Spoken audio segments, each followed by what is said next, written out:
You are listening to the Stick and Hack Show, a show about golf and life from a stick and a hack.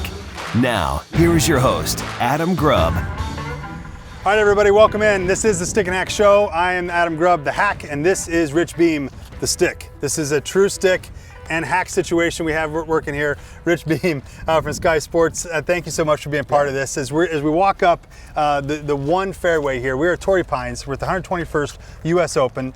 There isn't anything more amazing than being at a major golf tournament for most people. But you have played in them, and you broadcast them, and you're at tournaments every single weekend. Does the itch still get you? Do you still enjoy the buzz and the feeling of major golf? Not as much as I probably did when I was a player. I think that coming to them now as a commentator, it's a different vibe. It's certainly a lot more relaxed than it ever was as a player, because it's almost simpler because you don't have too many things to do. Like when I'm playing, because I still play in the PGA every once in a while, I don't feel like I have enough time to prepare. It's just, It's really weird or interesting. It's just like if I get there on a Monday, like Thursday comes way too quickly.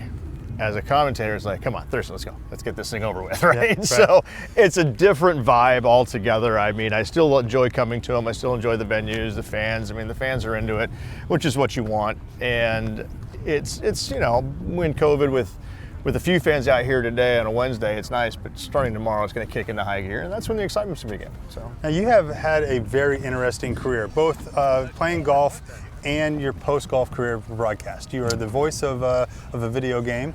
You are the voice of on-the-course reporting for Sky Sports. Do you love broadcasting? Did it just kind of fall into your lap? Walk us through that process from pro golf to on the course. So I was always kind of told whenever I was doing interviews and whatnot, you'd get some of the writers and the guys from TV saying, oh, you got to get into TV after you get done. You'd be great at it. And so that was always kind of the back of my mind. I always enjoyed as a kid watching the CBS broadcast, and I thought, what a cool job Gary McCord and these guys have. And so, I mean, what a cool thing to do.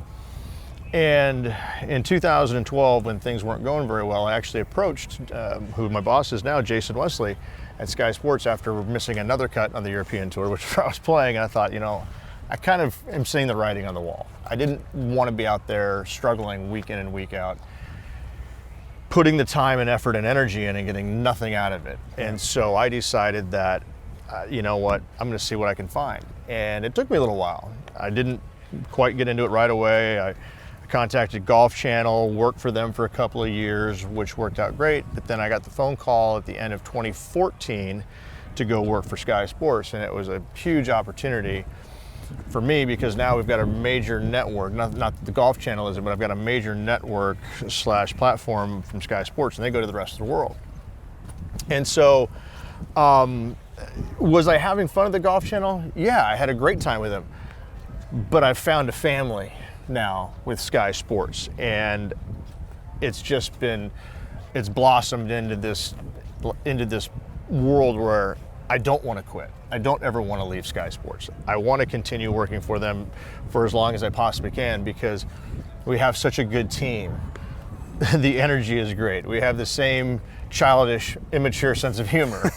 I can relate to that. Yeah, we just kind of are all on the same page, it seems like, and we're informative. Everybody's a former player, so we know what these guys are going through. We know what happens inside the ropes, but we also know that we're entertainers. And we try and entertain, we try and have the fun. And it's supposed to be fun, it's supposed to be fun Thursday and Friday, and then on the weekends you got to get a little bit more serious and this and that. But that takes you back to your Gary McCord, and you said that was one of the guys you used to listen to, and he makes it entertaining, he makes it fun. He was one of those first people. Faraday, these guys, they understand this game and they understand the nuances of it, but they also understand the fan perspective, that it's entertainment. How do we get fans to really get excited about golf? And over the last 20 years, that has happened.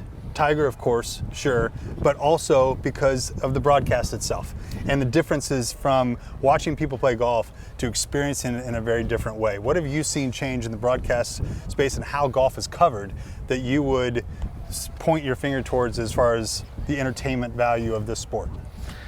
Well, I'd say there's a number of of different things. I think shot tracer is going to be one of them. You know, the technology that we are able to show the fans at home with what we do when we have a full production on site. And it's been interesting, COVID, because we haven't had anybody from Sky over here on site, really. So all the cool things that we used to do, we don't have that anymore, or have them right now. But before all this kicked in 2019 at the Open Championship, for example, on the side of the range, we set up this big bubble, this big, I don't even know how you would call it, but the players would walk in and they'd put these things on them, and then they would swing a golf club. And what these guys are able to do is kind of take this golf club and in virtual 3D show you every aspect of this player in all these different frames, from the takeaway to the top. So we could show a guy like John Rahm. Here's at the top of the swing, and you have him facing one angle, and then you'd be able to go around here and look right down the line, and then you'd be able to go back behind. So it's basically a 360 view of the golf swing, and you can maneuver that any which way you wanted to. Yeah. I mean, you talk about remarkable technology. You know, we've done that. And then at the Open, when we first started doing the Open Championship over there, we had what's called an open zone. So we have players coming over in, talk about golf, talk about some fun things, and kind of go through some instruction a little bit and this and that. But that's resonated with the players, because the players don't want to just sit at the media center and get grilled questions. Right. They want to go ahead and still be out there, still be part of the show, but they don't want to have to sit there and answer question after question. You know, we keep it lighthearted, we keep it easy, free and moving, and what we find is that those shows are some of the highest rated shows that we have, because people are interested in how do the pros do it, instead of having us try to describe it how they do it. They want, and they're sitting there to show it to us and whatnot and talk us through it all. And we've had some great moments at not just the majors, but some other big events as well in the PGA Tour. So I think just the technology that we are able to bring, and it's not just us, but I mean, it's also, you know, CBS, we've got the Sky cart, and CBS has got whatever cart they've got with Amanda Balionis, but it's not just a normal interview. We sit there and we show guys, you know, this is the shot you hit. Oh man, what a great iron shot this was, you know, and they get to watch it back in real, you know, watch them play back. And so the interviews become more engaging than anything else. So just the technology aspect of what we're able to do at Sky, because they're really cutting edge on a lot of different things. It's been very, very cool seeing how it's all progressed over the last couple of years. We're at a special Stick and Hack show here. We're on hole 1 of Torrey Pines, South Course, 121st U.S. Open. I'm Adam Grubb, the Hack, Rich Beem, the Stick. Rich, your video game, let's talk about it. All right, let's really dig into it, because you're fantastic. Who knew that you could be the voice of a video game, and it works. It works and I play it, and I hear your voice, and I hear you make fun of my own deal on the video game. Tell me how that came about. Well, you need to play better, obviously. That's it in life and in the game. Thank you. You know, funny enough, I've gotten to be good friends with Luke Elvey, who's the other voice on the video game. And he just said, you know, how'd you like to do this alongside me? I said, sure, that'd be great. And I really didn't have any idea what we were getting into. I knew that it was a big process. The guys out of Canada were doing it, and it was, you know, there wasn't a whole lot of brand new golf games that come out. And so we did it, I think, over a 6-day period, 6 different sessions. And, you know, half the time it's a very scripted structure. Like, I have to read certain lines out that obviously the game generates wherever it is. You know, it pops up. And then there's times, you know, and I'm not going to say they're confirmed nor deny there's any beer involved in some of the lines, but, you know, you kind of have to just loosen up a little bit after sitting there just reading line after line after line. So he said, you know, just say something that you would say with your buddies. I'm like, okay, you know, and so you kind of let it fly a little bit and have some fun with it. But, you know, it's funny because it came out during COVID when there was nothing going on, and so it was the game was huge. The game, the launch of it was massive. It was necessary. Yeah. You know, folks needed something, right? So the launch of it, you know, they predicted, I think, 750,000 games being sold. And last I checked, they were well over 2 million. Yeah. So I mean, they really went above and beyond. But you know, once again, it just kind of comes back to the commentary part of it. There are certain things that I have to say for the game specifically. And they say, well, how would you call this if you're out on the golf course? so you just kind of go. You just kind of let it fly a little bit. So I literally just kind of walked into it not knowing exactly how big it was going to be, and then what it turned into was pretty remarkable, and I'm pretty sure they'll be having us back for the next few games. You should be. You're great in it. And I'll ask for secrets of the game later, obviously. But tell me about on the course when you are broadcasting a live event, and live is everything, right? And we've been walking up one here live. Yeah. You've had people around, you have all this stuff going on, but covering a golf event is something next level because you can't see what's happening on TV. You can only hear what they're talking about. You can't see necessarily, and you're trying to get yardages, you're trying to talk to the caddies, understand what clubs they're playing. There's a lot that goes into it, and then you have to analyze it, and you have to make sense and quick, and then roll it. You got somebody in your ear. Am I close to all this? You're close, yeah. Hopefully you keep the guy out of your ear. You go to talk back and you tell the rooster, shut up, so I can start, I can actually think to myself, and the rooster, that's what we call producer Shane. It's just unbelievable. It's like, stop, don't say, I'm literally trying to formulate thoughts here, and you're bugging me. I think a lot of it just has to do with the simple fact that this is what I did for a living. This was my job. This is where I was at. And so what would be so different about coming out here and just kind of describing it? Now, in saying that, sometimes it's not that plain and simple. Sometimes you have to do, so say that I'm walking out here, and perfect example is like, well, I don't know if you can see this guy's playing like an orangish reddish golf ball over there. I don't know, first of all, I'd make fun of that right off the get-go. Like, I don't know what this guy's thinking, but anyways. But you kind of have to, everything that I do is literally made up on the fly. Right. I don't do the research. I mean, I know players, I know their tendencies, this and that, but listen, you can't come out here and you can predict some things, but on the other ones, you got to use your intuition, what you've seen, what you've done, what you know to be true about the game of golf, because a golf ball can go anywhere. It's not going to listen to you, I think, as everybody's found out. Yeah. So basically, you get out here and you try and get as much information as you can. I may not always get the yardage. I may not always get the golf club, but I'll know that the ball's below his feet, above his feet. I know where the wind is coming. I know what angle he's got into the hole.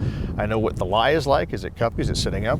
I can describe almost anything without touching on some of the things that, are obvious, which is the distance and the golf club. Yeah. And those are flashed up there on the TV so folks can read. But every once in a while, you just kind of have to say it because it might make sense. It's got 170 yards here, a little uphill, a little back into the wind.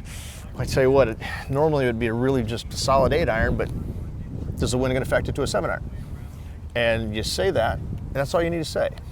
To become a good commentator, I think, you got to be really clean, really simple, and talk when it's time to kind of say something, but there's a lot of time, just shut up. Right, you lay out. Lay out. Why would you continue to have to say something that doesn't really necessarily need to be said?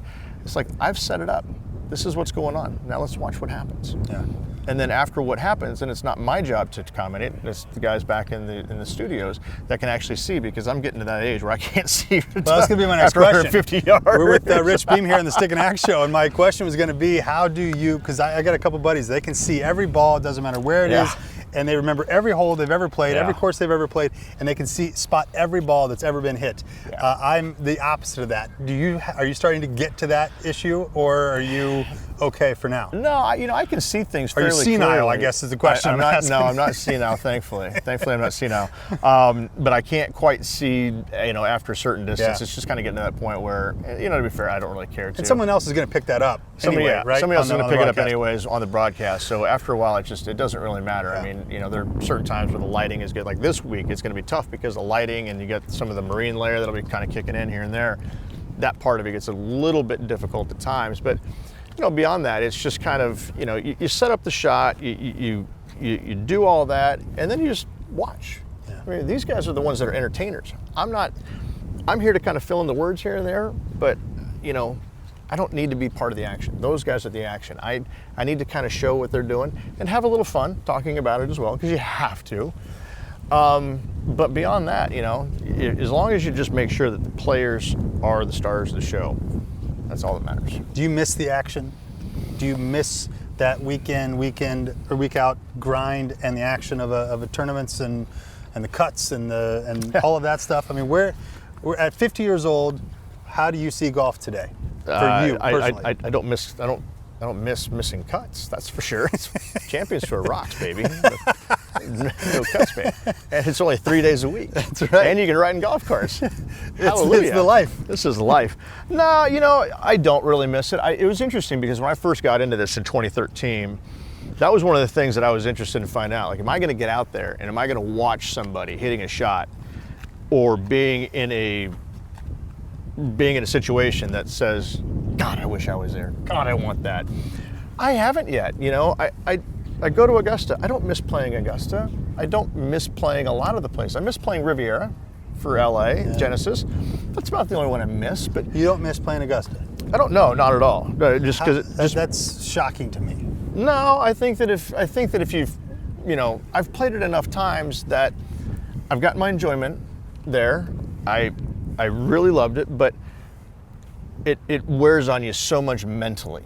Right. It is a mental beatdown, and I don't miss that so much, right? The tour is a huge mental meet down because, listen, everybody knows what you shot.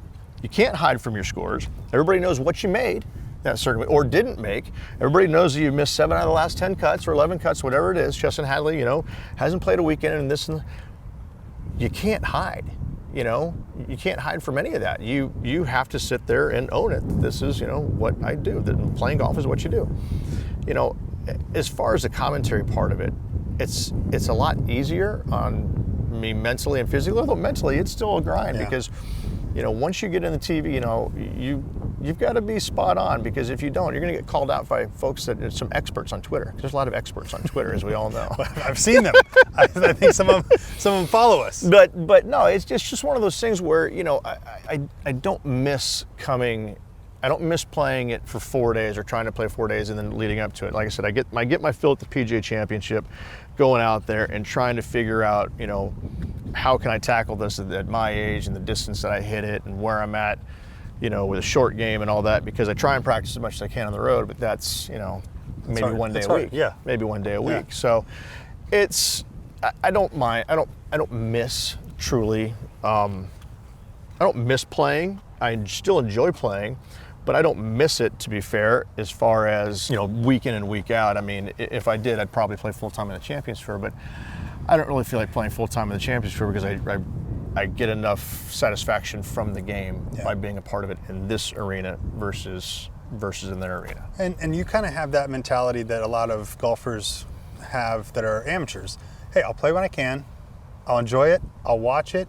It'll be part of my life, but it's not going to be my life. And you're at your age, I think that's an important distinction that, look, golf's still part of your life and you still love it. And it just isn't as important to you as it once was. Now, as a major winner, we're standing here. This is the one green here at Torrey Pines, Stick and Hack Show live on location. There is this feeling of anybody, their first hole has to be a good one, right? But you take it in a major, your first hole, day one, Thursday.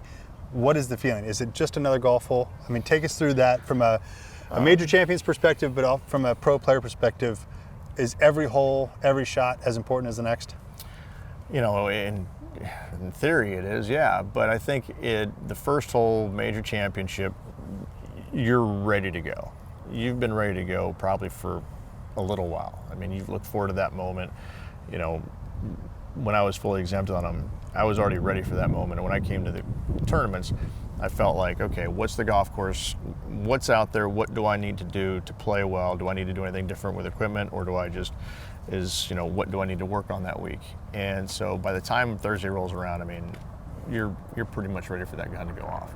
So it is important to get off to a good start, mentally, but in reality, it's really not. I think, standing here in 2008, what Tiger played, went double. I mean, he doubled this whole 2 out of the 4 days, didn't he? I think he played like 6 over par. So that theory goes right out the window. Because he won. Because you won. Wins everything. But, but then again, if you're going to mess up a hole, just mess up the first one and then, you calm down. But Yeah, you don't want to put yourself in a bad frame of mind, especially at a U.S. Open where you know that there's not going to be a ton of birdie opportunities. So you start off kind of off on the wrong foot. You know, you're like, oh, why did I have to do that? I mean, we're like everybody else. We wish we had a reset button. We wish we had a double fall. We wish we had a mulligan, you know, off the first tee. Yeah. I promise professional golfers wish we had mulligans. The old breakfast ball. Let me reach back into my own pocket here and tee one up. Tell me about golf today and the amateur and the pro. It feels, LPGA, PGA, it doesn't matter. It feels like golf is at this all-time high. Do we just feel that way because it's getting more publicity and because of COVID and blah, blah, blah? Or has it always been that way and there's just more people talking about it now because there's more channels to talk about it? You know, I think it's probably become a little bit more of a hip sport over the last few years. I mean, if you think about Topgolf. Mm-hmm. Topgolf was basically a driving range, but it's a driving range that's got 3 levels to it, and it sells beer and wine and everything else, and they play music, and they do all of that. You know, Greyhawk Golf Club was the first golf course I'd ever been to that played music while you're hitting golf balls on the driving range. And I'm like, well, this is kind of fun, right? Yeah. And now if you think about it, you know, if you look at the guys, if you go to your local club on the weekends, how many guys are sitting there playing music, hanging out, you know, getting ready to tee off and just a little bit more relaxed, a little bit more enjoying themselves. Yeah. I think that's where golf is kind of going to. I mean, if you look on social media, there's a lot. I mean, you know, funny enough, golf used to be, there are a lot of really cool people that played golf over the years, but nobody really noticed it because the clothes were so bad, you know, and the perception was just so bizarre. Now it's just, you know, you got Tiger who brought it to the forefront, and now you've got the social media aspect is kind of showing the rest of the world that golfers were not all complete dorks, just partial dorks, right? And so, you know, you have all of these different, you know, things kind of happening in the game, and I think it's making golf desirable to come out, and it's a way to spend 5-6 hours with your friends, you know, hanging out and just enjoying each other's company. It's a way to kind of, even if the smaller golf courses, even the ones that, you know, the little 9-hole executive golf course, you know, you can spend an hour and a half getting around there, still play golf, hang out with your friends, and get some exercise. Yeah. I mean, it's just, there's so many different things that the perception of golf has changed because there's not one definition of what golf is anymore. We have golf courses, we have Top Golf, we have putting golf courses. I know Tiger Woods, I think, is being a part of. We have all these different venues now that are kind of labeled golf. Golf entertainment. We've got a golfer here, so it's all different now. So to me, that's the great thing about, there you go, sweet. Yep. That's the great thing about golf because it's not just defined as one thing anymore. Well, Rich Beem is the guest here at Stick and Hack Show. If you're listening to this on the podcast, make sure you go to YouTube and watch it because we have been walking up and down the first hole here of Torrey Pines. Why is this course so iconic? It can't just be because of 2008. No. It's got an incredible story. It's municipal, city owned. You can play here after 3 o'clock if you're 15 or younger for free. There's people lining up at 4:30 in the morning to get a tee time. It's $60 if you live in San Diego County. Yeah. There's 100 different reasons this course is amazing. But in your opinion, why does Torrey Pines have that allure for golfers that you come out here and you play? This is the real test. Well, I think at the beginning it was because of the simple fact that it was part of the community, and with the San Diego, you know, the PGA Tour event that's been here for many years, it was just part of the community and part of you know, this is such an outdoor town. Everybody spends time outdoors, whether it's walking on the beach, surfing, golfing, biking, hiking, all of it. Everybody is seemingly outdoors here. You know, so I think primarily it was good because of just the golf tournament. You had the north and south golf courses, you can play both. And once they came in and they redid the golf courses and they got the US Open here, now all of a sudden we've got a different animal. Now we've got a beast. Now we've got this showcase, this golf course that's showcased on the biggest stage right in the middle of the year, Father's Day weekend. That's pretty spectacular. You know, you've got great views, the golf course, the layout. I mean, it's just funny. I was walking out here earlier. A good friend of mine is Tommy Fleetwood, and we were walking up number 14 and 15, and I said to him, you know, I remember when these two holes were like back-to-back 375-yard par fours. I mean, there was nothing to them, right? And all of a sudden, they're not so much that. And so, you know, just kind of looking back where the golf course was to where it is now, I mean, it's changed dramatically. But how many people can say that, yeah, I just woke up and I decided to go play Torrey Pines today that live in the area, because, a U.S. Open venue, because, you know, most folks can't get onto Winged Foot. Most folks can't get onto Marion or Oakmont or all these other venues. So it's great in that way because you have folks in the area who can come out, they can play it. And it's such, I mean, the views are fantastic. And still, I mean, the clubhouse, it's still very simple. They haven't blown that up yet and made this, you know, something gaudy that's just really not necessary. But at the end of the day, cool. This is a city-owned course, and that's how they want to. You know, they want to keep it. That's exactly right. Rich Beem on the Stick and Hack Show. Rich, just parting thoughts to the audience on what golf means to you, what the community of golf, and where you see your career in the next few years. What do you want to accomplish? I mean, we've talked about the video game. I think that's kind of the pinnacle, right? That's kind of the apex of your career. At that point, what else do you do? Well, world domination is probably not going to happen like I really was thinking it was going to be back when I was 15. You know, listen, golf has been my life. I grew up around it. My dad was a golf professional growing up, PGA professional, lifetime member of the PGA of America. I've been around this game since I was born, essentially. And so this has basically been my life, and I don't see myself doing anything different. I could never see myself walking away from this game. I think there's always going to be part of me that's going to be doing something in this game. Whether I couldn't even tell you where it would branch out to, because right now everything is so good. I don't want it to branch out. I've got a very good balance of the commentary business, which for Sky. I got a good balance of playing. The video game is great. You know, there's always some small things that I would love to do. I'd love to go and help redesign a golf course, you know, kind of take what's existing there and kind of mold it into something different. That's a little difficult right now in this economy. You know, there's a couple of things that I'd truly love to do, but I don't know if I'm ever going to get the chance. But it's not going to. I'm not. Your gonna life's go, fulfilled. I in am golf, not. right? Listen. I'm not. I'm not out at any. There's not a single thing that I truly need to do to feel like, finally, I can be, this is it. I mean, there's a couple places that I want to play. Bucket list, Tobacco Road is on that list. I want to go up to play Bandon Dunes. I want to go play Sand Hills in Nebraska. I want to play a few places, but that's it. That's the only thing I have, you know. And, you know, it's funny because people, you know, the comment that I made that I'm tired of playing Augusta. I mean, if I got invited, of course I'm going to go, but I don't need to go back to play Augusta. Yeah. I do need to play Tobacco Road, though. I heard that's really cool.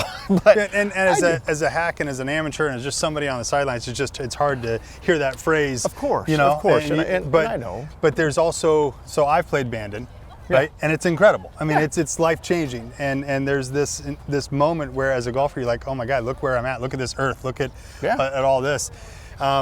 And so I can completely understand that there's these other courses you want to play. Well, Rich, you've had an incredible career. Your resume is full, and you're only 50.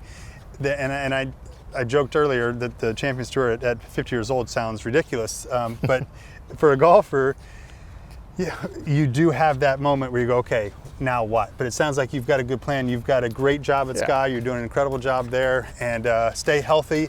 And stay out here on the course, Rich. We appreciate it very much. Rich Beem, the actual stick, the Stick and Hack Show. Rich, thank you so much for your time today. Appreciate it very much. Absolutely, my pleasure. Have a great 4 days out here. Okay? Thanks, we'll do. You guys as well. Thanks, Rich. Cheers. Okay, we're done. This has been the Stick and Hack Show. Go to stickandhack.com to become a free member of the world's greatest golf club without the course.